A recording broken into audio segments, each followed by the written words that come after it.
রজবের 27 তারিখটি নবী করিম সাল্লাল্লাহু আলাইহি সাল্লামের মেরাজের রাত।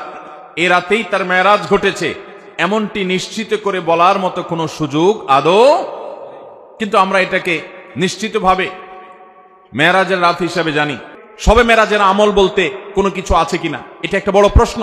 শবে মেরাজ উপলক্ষে সারা রাত জেগে ইবাদত করা এবং শবে মেরাজ উপলক্ষে 26তম দিন পার হয়ে 27তম রাত যখন শুরু হয় তখন সাহরি খেয়ে 27 রজবে রোজা রাখা, এটা আমাদের সমাজে বহুল প্রচলিত।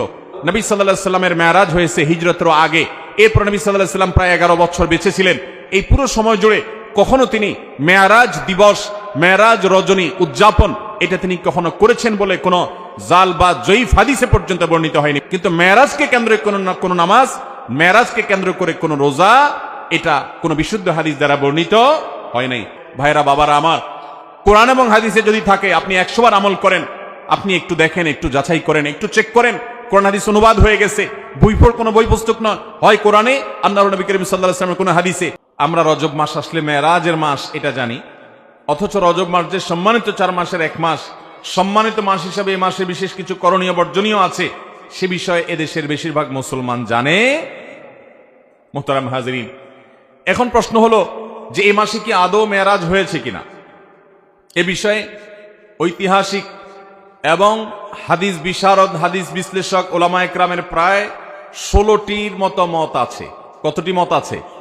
16টি মত। অনেক ইমাম বলেছেন নবী করিম সাল্লাল্লাহু আলাইহি সাল্লামের মেরাজ হয়েছে রজব মাসে। এর মধ্যে নির্দিষ্ট করে 27শে রজব এই রাতে, 27তম রাত রজব মাসের এই রাতে মেরাজ হওয়ার কথা বলেছেন ইমাম আব্দুল গনি আল মাকদিসি রাহিমাহুল্লাহ সহ আরো কয়েকজন হাতে গোনা ইমামগণ। আর এর বাইরে অনেক বড় বড় ইমাম, অনেক বড় বড় মুহাদ্দিস এবং ইতিহাসবিদগণ তাদের মত অনুযায়ী নবী সাল্লাল্লাহু আলাইহি সাল্লামের মেরাজ হয়েছে অনেকের মতে রমজান মাসে, অনেকের মতে রবিউল আউয়াল মাসে, অনেকের মতে শাওয়াল মাসে। এক একজন এক এক মত দিয়েছেন এবং সেটি নবী সাল্লাল্লাহু আলাইহি সাল্লামের হিজরতের 1 বছর আগে হয়েছে, এই মতটি বেশিরভাগ মুহাদ্দিস এবং ওলামাদের মত। আবার অনেকে হিজরতের 4-5 বছর আগে হওয়ার মত দিয়েছেন। সর্বসাকুল্যে প্রায় 16টি মত আছে এই মেরাজ ঠিক কবে হয়েছে সে বিষয়টি নিয়ে। তাহলে এখান থেকে বোঝা গেল রজবের 27 তারিখটি নবী করিম সাল্লাল্লাহু আলাইহি সাল্লামের মেরাজের রাত।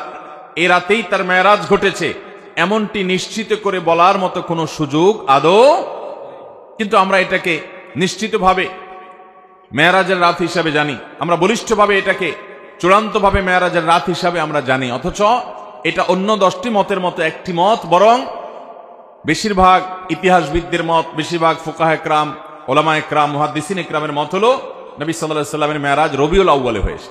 যাই হোক, এটা একটা ঐতিহাসিক বিষয়। তার মেরাজ হয়েছে এটা সত্য, কোন মাসে হয়েছে, কোন তারিখে হয়েছে সেটা নিয়ে ইতিহাসবিদদের মধ্যে মত পার্থক্য আছে। রজব মাস যে মাসটা শুরু হয়েছে, এই মাসে মেরাজের ঘটনা সংঘটিত হোক বা অন্য মাসে সংঘটিত হোক, ইতিহাস যেটাই থাকুক, ঘটিত হয়েছে এটাই, সংঘটিত হয়েছে এটাই বড় কথা। তারপরও এই মাসের বিশেষ করণীয় আছে, বেশিরভাগ মুসলমানরা আমরা জানি না। এই মাসটা সম্মানিত 4 মাসের একটি মাস। আল্লাহ রাব্বুল আলামিন এই মাসকে সম্মান দিয়েছেন। সম্মানিত 4 মাসের বাকি 3 মাস কোনটা? বাকি 3টা ধারাবাহিক মাস, সালাসুন মুতাওয়ালিয়াত, 3টা ধারাবাহিক মাস। তার প্রথমটি হলো শাওয়াল, এরপরটা হলো জিলকদ, প্রথমটি হলো জিলকদ, এরপরটা হলো জিলহজ, এরপরটা হলো মুহররম। জিলকদ, জিলহজ, মুহররম 3টা ধারাবাহিক মাস। আর রজব ও মুদর আল্লাযী বাইনা জুমাদা ওয়া শাবান, আর রজব মাস যেটা এখন আমরা পার করছি, বাংলাদেশের বেশিরভাগ মুসলমানরা রজব মাস 2, 4, 5 দিন, 10 দিন, 20 দিন, এমনকি গোটা মাস শেষ হয়ে যায়, জানেও না যে আগের মাস জুমাদা সানিয়া মাসের সাথে এই মাসের একটা পার্থক্য আছে। আগের মাসটা সাধারণ জেনারেল মাস, কিন্তু এটা সম্মানিত মাস। কোরআন যাকে বিশেষ মর্যাদাপূর্ণ মাস ঘোষণা করে দিয়েছে, আমরা অনেকে জানিও না রজব মাস কখন আসে, কখন যায়, এই মাসের কি মর্যাদা আছে আমরা জানি না। আল্লাহ তাআলা কোরআনে কারীমে সূরা তওবায় বলেছেন, এই মাস যখন শুরু হয়, ফালা তাজলিমু ফিহিন্না আনফুসাকুম, অন্য সময় পাপাচার্য করা যাবেই না। সম্মানিত মাসের সম্মান রক্ষার্থে যে কোনো পাপ, অপরাধের কাজ, গুনাহের কাজ থেকে বাঁচার জন্য একটু বিশেষভাবে চেষ্টা করতে হবে। এই রজব মাসে যে কোনো পাপ করতে গিয়ে যদি আপনার বুক একবারও আপনার ভেতর থেকে যদি আপনাকে বাধা দেয়, তাহলে বুঝতে হবে আপনি এই মাসের সম্মান অন্তত জেনেছেন, অনুধাবন করেছেন। এই ধারণাই আমাদের সমাজ থেকে বিলুপ্ত হয়ে গেছে। আল্লাহ তাআলা আমাদেরকে সম্মানিত মাসের সম্মান রক্ষা করার তৌফিক দান করুন। ভাইরা আমার, এর বাইরে সম্মানিত মাসে যুদ্ধ বিগ্রহ করাকে আল্লাহ তাআলা নিষেধ করে দিয়েছেন। আমরা ঝগড়াঝাটি থেকে বেঁচে থাকার চেষ্টা করব।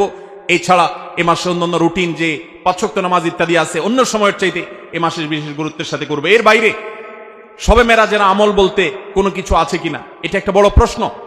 আমরা যখনই রজব মাস শুরু হয় তখনই আমরা জিজ্ঞাসা করতে থাকি আলেমদের কাছ থেকে যে শবে মেরাজের নামাজ কিভাবে পড়ব, এই শবে মেরাজের আমলটা কি। শবে মেরাজ উপলক্ষে সারা রাত জেগে ইবাদত করা এবং শবে মেরাজ উপলক্ষে 26তম দিন পার হয়ে 27তম রাত যখন শুরু হয় তখন সাহারি খেয়ে 27 রজবে রোজা রাখা, এটা আমাদের সমাজে বহুল প্রচলিত। অথচ ভাইরা আমার, যেটা আমরা শুরুতে বলেছি, রজব মাসের 27 তারিখে নবী সাল্লাল্লাহু আলাইহি ওয়াসাল্লামের মেরাজ হয়েছে এমনটি নিশ্চিত কোনো বিষয় নয়।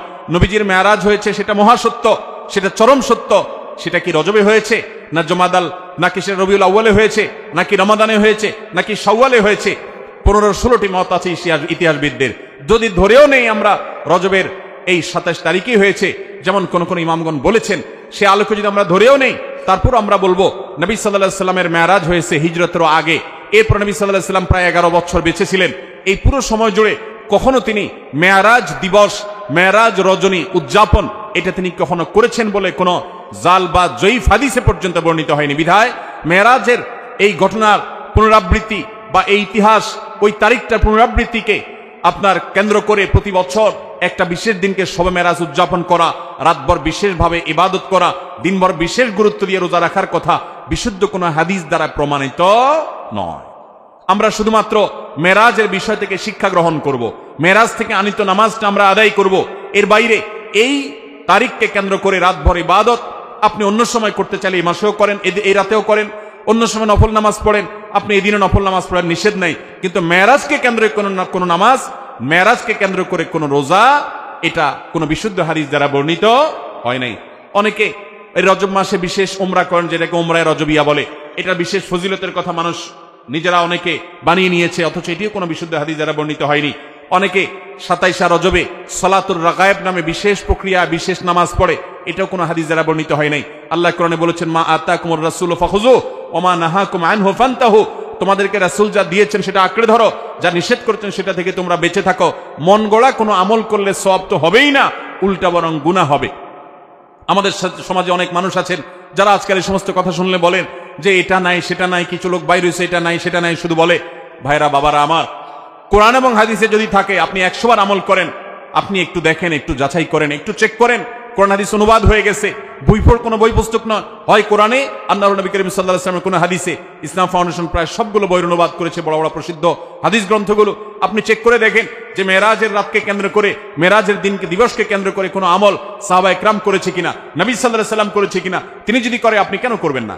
আর যদি তিনি না করেন তো মনে রাখবেন, দেখতে মনে হয় নামাজ ভালো জিনিসই তো, আবার এখানে বাধা কেন? অনেকে বলেও যে রাত্রে মানুষ নামাজ পড়বে, চুরি তো করবে না, গান তো শুনবে না, তাহলে কিছু হুজুররা বাধা কেন দেয়? ভাইরা আমার, নামাজ আপনি পড়েন, এটাতে কোনো সমস্যা নেই, কিন্তু এই রাতে কোরআন হাদিসের নির্দেশ, ইসলামের নির্দেশ মনে করে যদি কোনো কাজ করেন, অথচ ইসলাম আপনাকে নির্দেশ করে নাই, তাহলে সেটা হলো মনগড়া আমল। মনগড়া আমলকে বলা হয় বেদাত, আর বেদাত হলো গোমরাহি, ভ্রষ্টতা। ওয়া কুল্লু দালালাতিন ফিন্নার, আর নবীজি বলেছেন সকল ভ্রষ্টতার ঠিকানা কোথায়? জাহান্নাম। আমরা যখন খেতে চাষ করি, চাষ করলে শুধুমাত্র যখন আপনি ধানের গাছ লাগান, শুধু ধান গাছ হয় না সাথে আগাছাও হয়? আগাছা দেখতে ধানের মতো না? আমরা কি সে আগাছাগুলো রেখে দেই নাকি আস্তে আস্তে তুলে ফেলে দেই?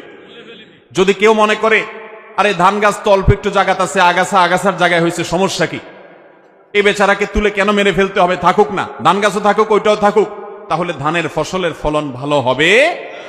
আপনার ঈমান এবং আমলের ফলন যদি ভালো হতে হয়, তাহলে বিদআত এবং মনগড়া আমল এগুলো থেকে নিজেকে সরাতে হবে।